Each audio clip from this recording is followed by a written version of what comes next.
사실 우리는 지금 단군 이래 가장 저금리 시대에 살고 있습니다. 맞습니다. 자본소득은 나의 돈을 벌어다 주는 것을 말합니다. 그죠. 10만 원으로 만들 수 있는 포트폴리오 개수는 아마 수백, 수천 가지가 나올 겁니다. 네.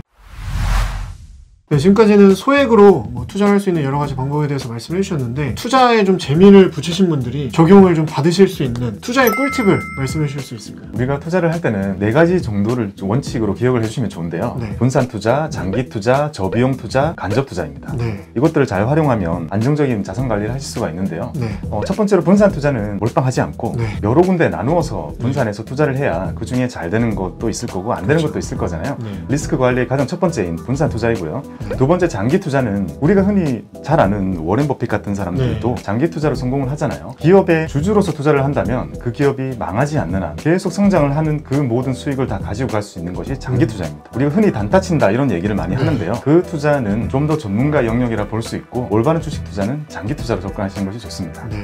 그리고 저비용 투자는 동일한 곳에 투자가 되는 것이 있다면 두 개 중에는 비용이 낮은 것을 선택하는 것이 좋습니다. 그리고 마지막으로 간접 투자는 앞서 말씀드린 것 중에 펀드나 ETF처럼 내가 스스로 구현을 하기 좀 힘든 것들을 네. 간접적으로 다 만들어 놓은 상품들이 많이 있거든요. 조금의 비용을 받고 다 해주는 거죠. 네. 그래서 이런 것들을 잘 활용을 하는 것이 이 자산 관리의 기본적인 팁이라고 할 수 있습니다. 네. 자, 그리고 이거는 좀 긍정적인 얘기는 아니긴 한데 꼭 여기서 짚긴 해야 될 것 같은 게, 지금 세계적인 경제 위기가 왔지 않습니까?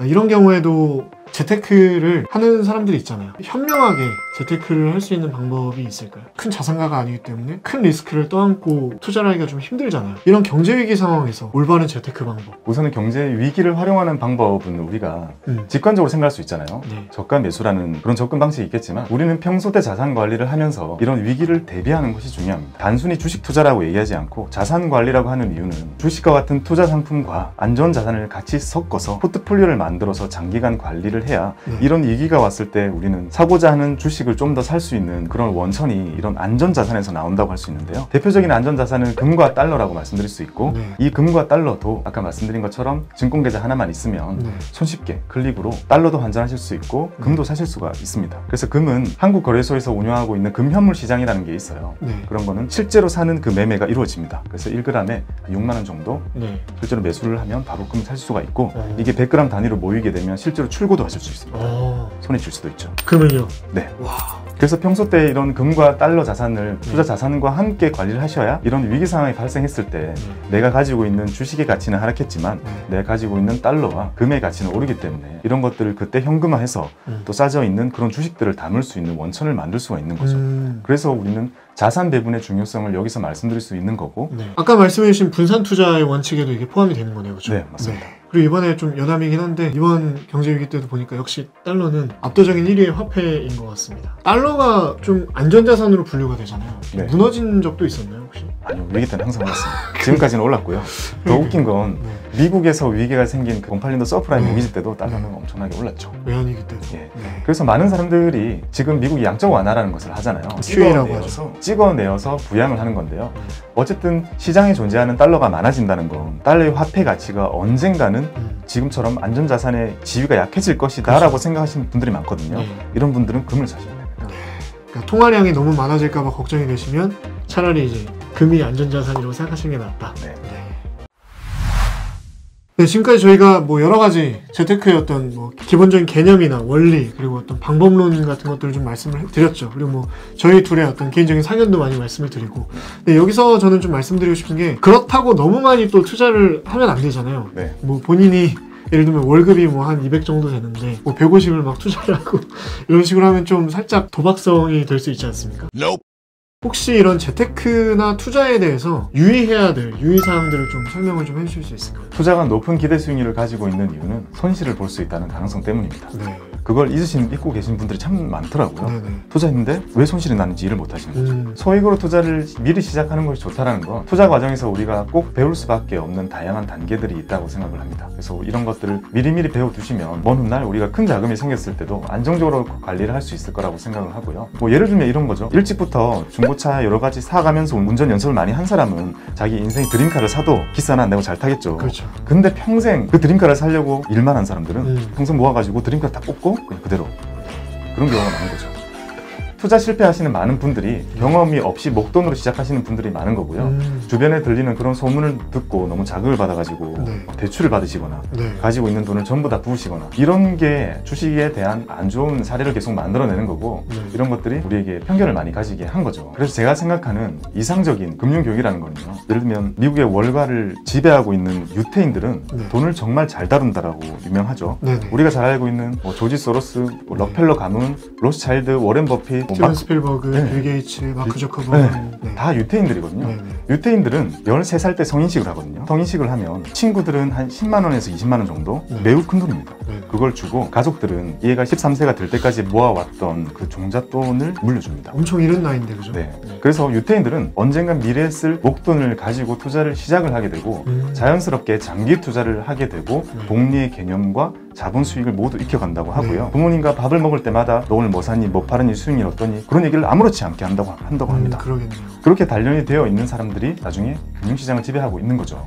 근데 우리나라는 이 정도까지는 우리가 기대하기는 힘들다고 하더라도 일찍 소액으로 시작을 해서 네. 많은 경험을 하는 것이 미래에 우리의 자산을 안정적으로 관리할 수 있고 우리의 자녀들에게도, 자녀 얘기는 너무 먼 얘기네요. 후대에 쓸 우리의 자녀들에게도 네. 올바른 금융 문화를 만들 수 있는 네. 그런 방법이라고 생각합니다. 그래서 정리를 하면 이제 저희가 소액 투자 방법을 여러 가지 말씀을 좀 드렸잖아요, 그죠? 네. 그래서 그런 것들로 뭐 여러 가지 시뮬레이션을 좀 먼저 해보시고 그러면서 익히신 기술로 종잣돈을 투자를 하시는 모습을 좀 보여주시면 조금 더 올바르고 현명한 재테크가 되지 않을까 이런 말씀이시죠? 네, 맞습니다. 네, 그리고 좀 추가적으로 사회생활을 이미 하고 계신 사회초년생 클로버분들은 이런 것도 많이 궁금하실 것 같은데 연금저축이라는 게 있잖아요. 네. 예전에 저 때는 이제 비과세 상품들이 되게 많이 나왔었는데 그래서 거의 막 엄청 우르르 몰려가듯이 막 유행처럼 번지기도 했었거든요. 네. 저는 안 했었어요. 근데 이 연금저축도 꼭 들어야 되느냐? 왜냐면 자기가 다시 이제 그 돈을 만들 수 있는 시기가 굉장히 늦게 오잖아요. 엄청 먼 미래에 대한 투자가 굳이 필요하냐? 이런 얘기를 좀 많이 하시던데 연금저축에 대해서도 좀 설명을 좀 해주실 수 있을까요? 연금저축은 우리가 금융기관을 선택해서 고를 수 있는 그 제도를 말하는 거고요. 네네. 연금저축을 은행에 가서 하면 연금저축 신탁이라고 하고 네. 보험사에 하면 연금저축 보험이라고 하고 네네.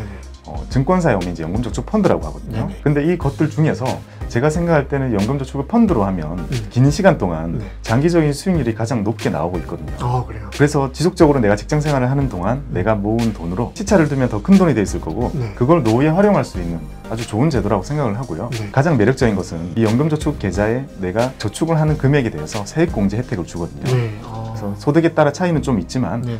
13.2% 또는 16.5%의 네. 내가 저축한 금액에 대한 것을 연말 정산 과정에서 세액공제 혜택을 받으실 수가 있습니다. 네. 연금저축의 세액공제 한도가 400만 원이거든요. 네네. 400만 원을 꽉 채워서 넣었을 때는 52만 8천 원 또는 네. 66만 원만큼의 세금 환급을 연말 정산 때 받을 수 있다는 장점이 오. 있습니다. 그래서 젊을 때는 매년 이렇게 세액공제를 받기 위해 계속 저축을 하게 되고 네. 뺄 수 없거든요. 그럼 나이가 들어서는 뺄 수 없이 계속 운용을 어쩔 수 없이 하게 된 그 자산들이 모여서 나중에는 생각지도 못한 노후 자산이 되는 거죠. 네. 이 연금저축을 펀드 형식으로 했을 때는 원금 보장이 되는 건가요?